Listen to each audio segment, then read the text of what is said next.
All right, folks, welcome to part 2 of Organize Your Organization.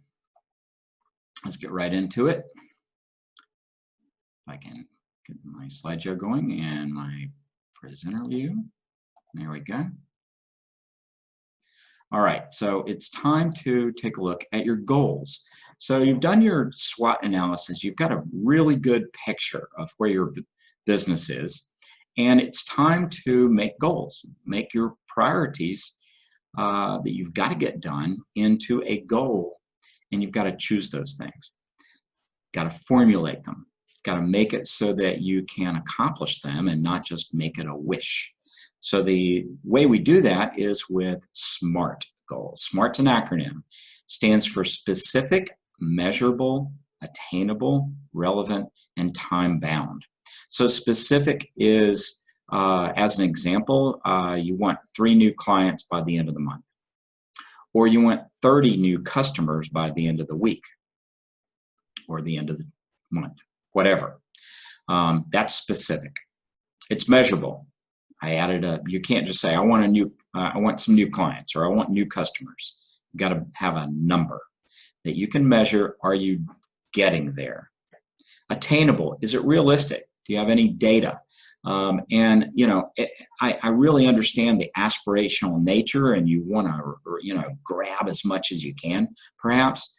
But in my mind, it's better to set a bar that is maybe a little bit of a stretch, but not too much, because it will force you to make that effort. But it won't be so much that you get frustrated and disappointed that you can't reach that goal. Relevant. Relevant means that it's important to achieve your mission. So in this case, adding new customers or adding new clients is going to be relevant if you have a mission to grow your business. And then time bound, well, I kind of gave that away, didn't I? In the next month or in the next week. You've got to have a deadline, because otherwise it just extends out there into some point where, who knows, do you ever get there? Now, recently I've heard about 2 additions to the SMART goal acronym, and that is evaluate and reset. So the goals become smarter, kind of clever, I think.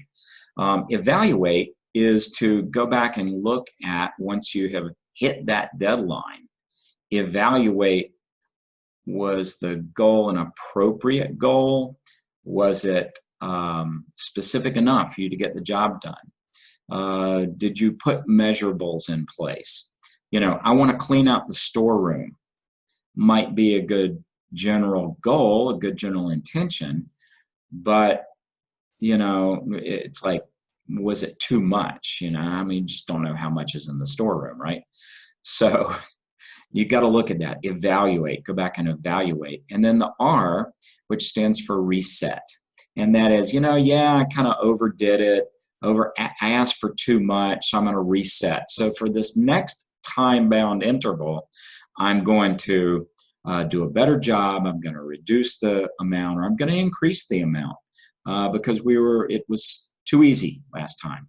And that's the way you want to accomplish this. All right.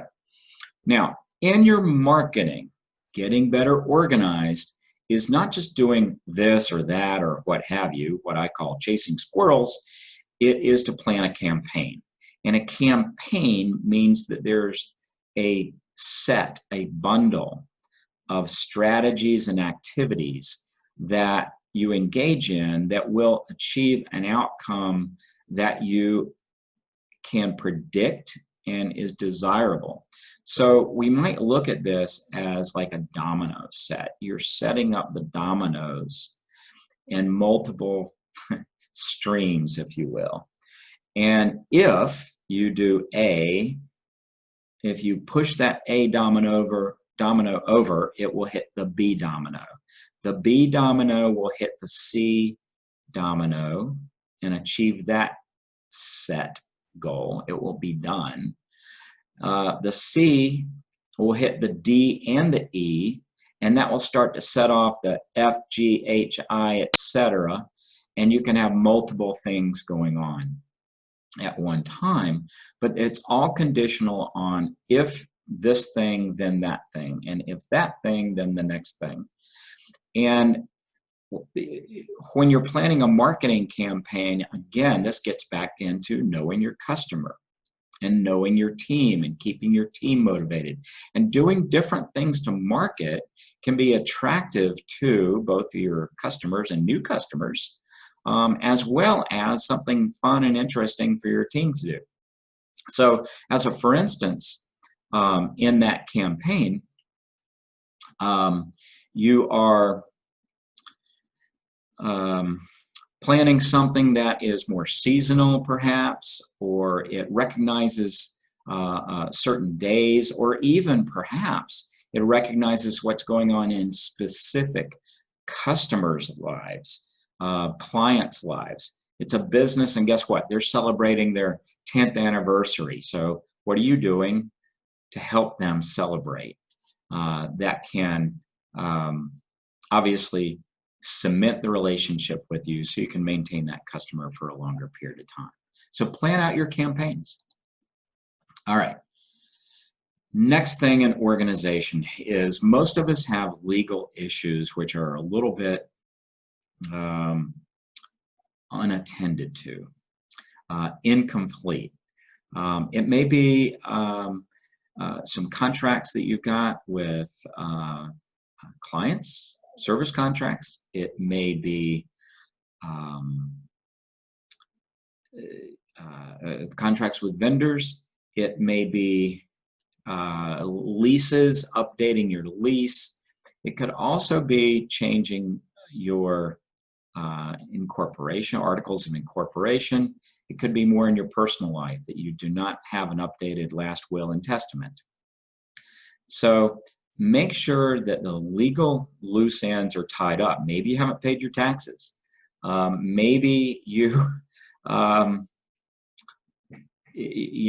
just haven't gotten your bookkeeping done so that you can send that to the accountant so that you can pay your taxes. So what is it that you need to do to tie up those things that just, they're floating around in the back of your head.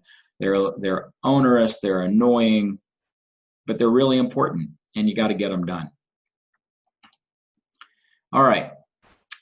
Another facet of getting organized is exploring new technology. And my gosh, the types of applications and platforms to help us get things done these days. I mean, new things are coming on board all the time.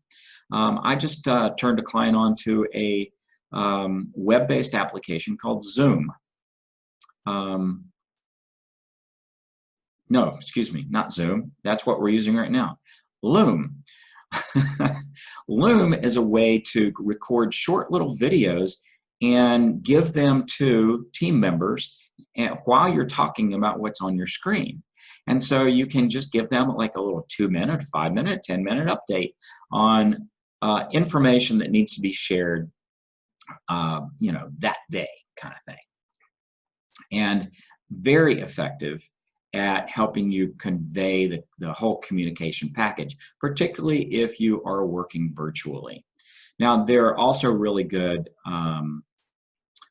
team-based collaboration tools, whether it's Microsoft Teams or Monday or Slack or Basecamp, these kind of things. Some of them are mobile operated. Some of them are more like a desktop type application. But there's some really good tools out there, and I'd encourage you to ask around to your friends and ask them, hey, what kind of technology tools are you using that's really helping you get your business done? It may be a new customer relationship management, CRM system. It may be a social media management system like Hootsuite or HubSpot or who knows. But ask them what they're doing with it. Are they getting the value from it? How's it affecting their business? If you have a bunch of papers around, you'll probably think that they're like an anchor that's keeping the boat from moving. I just recently purged my office, and threw away literally 2 full file drawers of papers. And you know, some of these papers I'd had it for over 20 years. I kept thinking, oh, I'm going to get around to using this someday.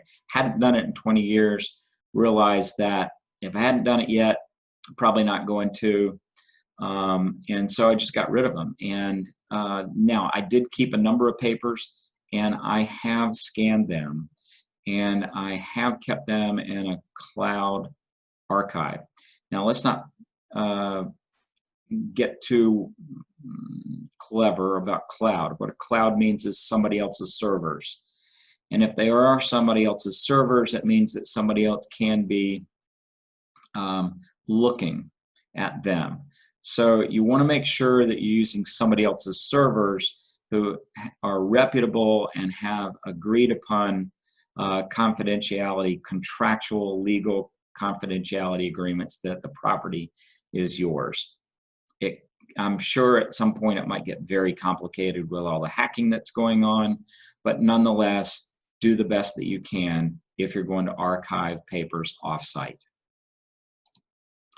All right, another piece of getting organized is passwords. What most people do with their passwords is they either have them written down on a sheet of paper, and then they can't find the paper, or it's just a hassle to do it, or they have something super simple.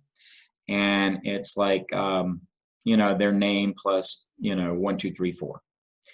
And let me tell you, folks, the super simple ones can be hacked easily. Maybe you don't care, but if they can hack one, and then they can get some information, and they may be able to hack several of your websites, but or not websites, but your accounts, and get more information, little pieces from here and there. So a really good, almost virtually hack-proof, and even if it is hacked, it just takes tremendous computing power, are password storage apps like 1Password or LastPass. They're like a lockbox, and all your passwords are stored there, and there's a communication algorithm that goes through, and I can't really explain it well, but I know it works, and it's a very simple way to make sure your passwords are well organized. All right, your inbox. If your inbox was like mine, or actually is still like mine, there's a constant influx of junk and spam. Who knows where it comes from? Probably some hacked passwords at some point, or hacked accounts. But nonetheless, go through your inbox. A good way to do it is get to, in your email client, click on the from column, who it's from, and it will alphabetize them, and then you can look and see how many emails you're getting from, you know, tiresdirect.com or something like that, because you went online and you looked up new tires for your car. Who knows? But then you can delete in one big, you know, click on the top one, click on the bottom one, and it selects all of them, click on delete, get rid of them. But don't forget to leave one before you delete the last one, to unsubscribe, so that your inbox is much cleaner, and that you have less onerous task of having to sort through spam all the time. All right. Lastly, go through your website. Use a fine-tooth comb. Look at it. There are probably some typos. There may be some text on there that just doesn't fit anymore. And you want to make sure your website's looking crisp and sharp. And maybe it's time to get a refresh with a web developer. But you want to make sure that a new customer who's visiting your page, who's going to be the principal folks doing that, it's easy to navigate, and they get what you do. All right, I'm going to save the rest of this for part 3, so please join me then. I look forward to hearing from you, maybe seeing you.